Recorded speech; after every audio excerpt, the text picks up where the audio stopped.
show them where we speak truth to power. And now here we don't criticize, but if we must criticize, we'll only do that on one condition: to build and not to destroy. This is the Black Pot, aka Kuku Show them where we speak truth to power. Now we don't deal with personalities here, we only deal with the issues. That is why we say we are in the service of God and country. We only criticize to build if the need be. My brother, my sister, from the newsreel, we always keep it real.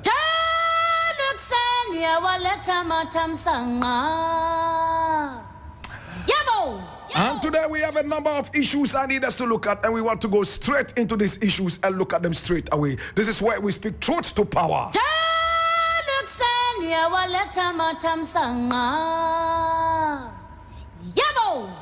Now, I am reading this from Graphic Online, and that is the national communicator. And I want to be very swift with this. It says, Presidential Advisor explains why General Hospital reconstruction has stalled. And I read Dr. Insiasari, a Presidential Advisor on Health, has revealed that construction work on the demolished General Hospital will soon begin. Now, the disclosure was made on City FM following protests by residents of the La community and surrounding areas against the stalled product. In the interview, Dr. Asari addressed the residents' concerns, urging patience as the government was working on the hospital and promising that they will soon see progress. Explaining the reasons for the delay, Dr. Asari said that there were supposed to be facilities in place to begin the project, but they did not materialize. The president has charged the Ministry of Health and the Office of the Chief of Staff to expedite action and process and ensure that progress is made as quickly as possible. Dr. Asari went on to explain that the health facility was demolished due to its structural weaknesses, which posed a threat to patients and residents at the time. It was a dangerous building with a lot of cracks at the time, and it was risky to put patients who cannot run in case of a disaster at risk. So we decided to demolish it and hoped that it would have been built.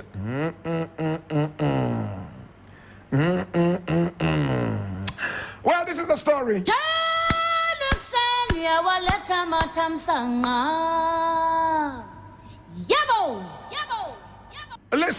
Listen, now the president, through his presidential advisor on health, is saying that the General Hospital was demolished first and foremost because it posed a threat to the lives of patients and people who visited the hospital, because it has structural problems. There were so many cracks in the building, and for that matter, they had to demolish that, even though they were not ready with materials and facilities to start the building. The president on a number of occasions told lies to the people of La that the building was going to start on this date. It failed. He came again, gave another date. It failed. And so shamelessly, the Minister of Information, Oponkruma, also came out and regurgitated what the president had said. What did he say? He told the whole nation that the 88 hospitals that were going to be built, the president had developed a new libido for building hospitals, and for that matter, they were going to build 111 hospitals in place of the suggested 88 hospitals. These guys are so dirty-minded. You couldn't build 88. All of a sudden, you have metamorphosed the 88 into 111. Today, the General Hospital is still sitting there. They are telling us that they decided to break it down. In other words, demolish it, all because it has structural problems. My brother, my sister, I dare clap for the president and say that this president is a very, very, very, very safety-minded president. He's a president who does not want anybody's life to be endangered. I clap for you, Mr. President. This president is so safety-minded. And I am very, very impressed with this president. Now look at the number of schools we have in Ghana that are begging for reconstruction. Mr. President doesn't see that as risky. He doesn't see that as a threat to the lives of the little children. But the one in Accra here alone, he has seen. Look at schools under trees Look at children who are forced to get out of the schools so they can have classes in the open sun and in the open space under trees, all because of structural problems. Can you count them? Can you count the other hospitals in Ghana that have structural problems? Can you count secondary schools in Ghana that have structural problems? Should I start naming them? My brother, my sister, there are so many schools in this country, and I dare say that the government is aware of these schools that have serious, in fact, more serious structural problems. Yet because of hypocrisy and politicization of these things, they would only go and demolish the La General Hospital. And I was the one who incited and opened the eyes of the youth in the area. And I'm so proud, and I will take that credit. I was supposed to be part of the demonstration that happened yesterday. Unfortunately, I had to be on radio, and I had to excuse myself. My brother, my sister, they are taking the people of the area for granted. How do you say that the La General Hospital has structural problems, and because you are that safety-minded president, you decided to ask for the demolition of the place? Now, the place has been brought down for 3 years now. Not even a single block has been sent to the area. Now, health facilities that you have not been able to build, you will go down in history as the president who built no hospitals, but rather demolished hospitals. You will go down in history as the president who became the sword-cutting president, yet not even any construction began on those sword cuts. My brother, my sister, this hypocrisy must stop. Can we start looking at the secondary schools that have structural problems? Can we count them? But these ones are all there.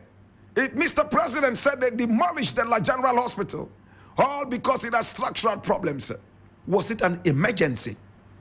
Where are the engineers that diagnosed this thing? Can we get to know them so that next time we want quality engineers, we would know that we have to avoid them?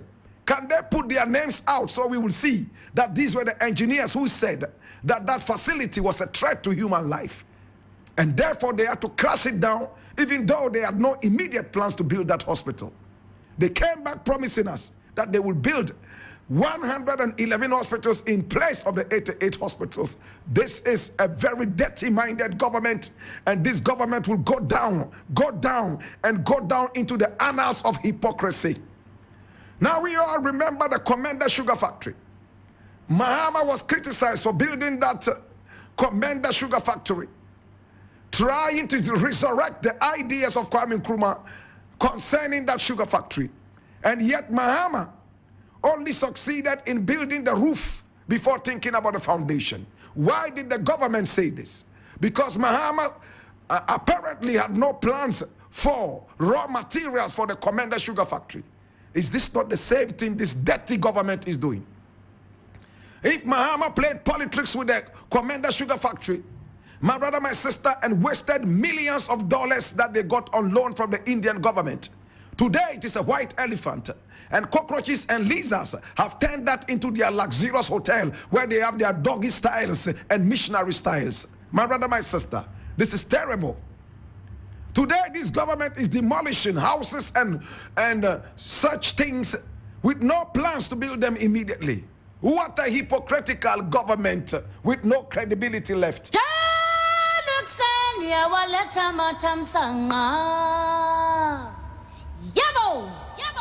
Next thing I want to look at, my brother, my sister, is quite interesting, and I need you to come along with me. How many of us have heard about Fijai Secondary School? I know Fijai Secondary School so well. In fact, I know Fijai Secondary School so well. It is in Takrady. My brother, my sister, and I'm reading something from the same graphic online. And it says, GES interdicts Fijai Senior High School headmaster over illegal fees. And I read, now the headmaster of Fijai Secondary School, Agbomazi Kenneth, has been interdicted by the Ghana Education Service over allegations of collecting illegal fees from students. The interdiction, which takes immediate effect, was announced in a press statement issued by the GES on Tuesday, April 18, 2023. According to the GES, Mr. Agbomazi is to hand over the administration of the school to the Western Regional Director of Education, pending the outcome of further investigation into the matter. The GES has also set up an investigative committee to look into the allegations and has given the committee 2 weeks to submit its report to management. Now, the press statement signed by the head of public relations at GES, Cassandra Chum Ampofo, said the GES takes allegations of illegal fees collection very seriously and will not hesitate to take action against any staff found to be engaging in such acts. The GES has a zero tolerance policy towards the collection of illegal fees from students, and we will not hesitate to take disciplinary action against any staff found to be involved in such acts, the release said. The interdiction of Mr. Agbomazi comes at a time when the government is making efforts to improve access to education for all Ghanaians and eliminate all forms of barriers to education.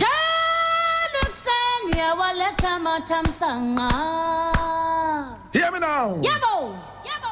Now, I want to thank the GES for interdicting this man here called Agbomazi Kenneth. I applaud you.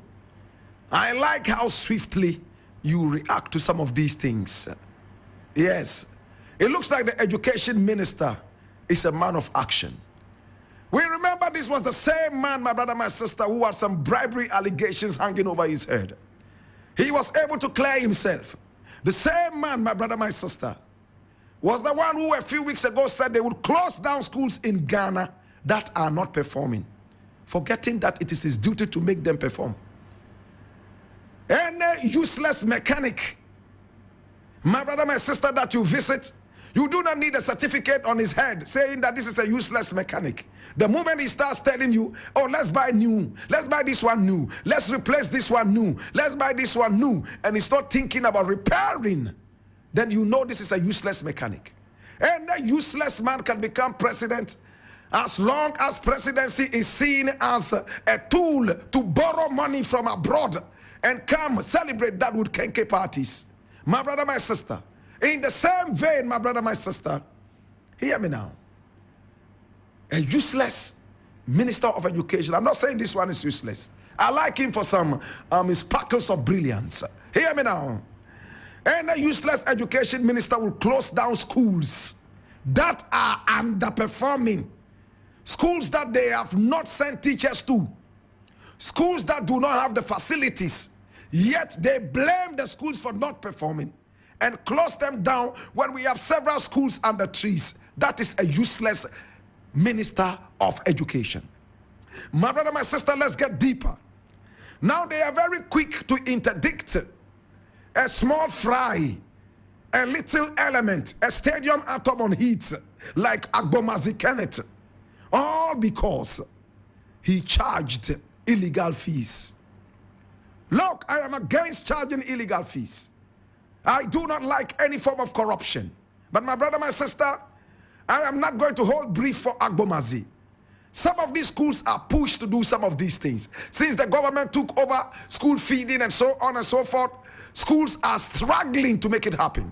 Only a few days ago, we were told that sporting activities were on the verge of being cancelled, all because schools cannot fund those anymore.